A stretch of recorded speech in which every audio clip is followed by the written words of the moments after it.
Okay. Aside from that Chisora situation, Tyson Fury vacated the Ring Magazine belt, which will be on the line for Usyk Joshua 2 in Saudi Arabia. Your reaction to Tyson vacating that Ring Magazine belt? That's his choice. If he chooses to do that, that's his choice, and he's done it. He's the WBC champion. That's where he sits at the moment, and that's the belt he holds. But irrespective of any belts, he is the #1 heavyweight in the world, head and shoulders above all of them.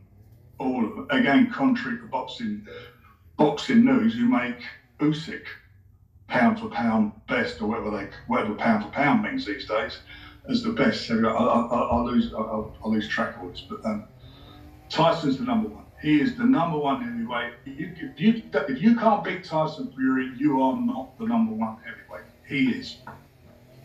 WBC put out that on the 26th of August of this month that they will make a decision or contact Tyson about vacating that WBC belt or not, whether he wants to keep it. Did you? Those are once again, the words and the response of Frank Warren. Sorry about that, guys. Outside interference. But Frank Warren, as you heard him say, that, hey, if you cannot beat Tyson the Gypsy King Fury, you are not pound for pound #1. Let me counterpunch. First off, you have to fight Tyson Fury first. See, the whole perception of being the best is fighting and beating the best. And what he said is absolutely true, but the catch-22 around what he said was true is impossible. Why?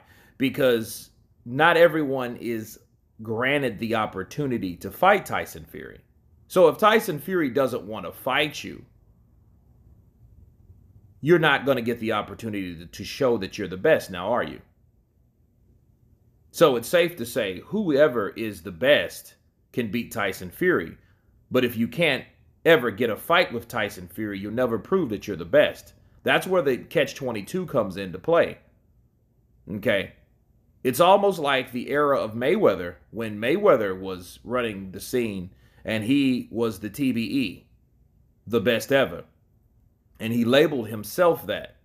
And he was regarded as one of the best fighters around. But then it was only limited people that could fight him. You had guys like Andre Berto, you had Robert Guerrero, you had Marcos Maidana, you had Victor Ortiz, which was pretty good at the time, to be fair. But other than that, those guys that I mentioned before Victor Ortiz weren't the best pound for pound, and they weren't the best around. Bars. So at the end of the day, when you say, hey, I'm the best, and then you have hungry fighters that want to test, don't say you're the best if you don't want to show them the opportunity to show that they're the best. But anyway, you guys tell me what you think about Frank Warren stating that Tyson Fury is the best, and if you can't beat Tyson Fury, you are not the best pound for pound. Please subscribe, and you guys been Counterpunch. Peace!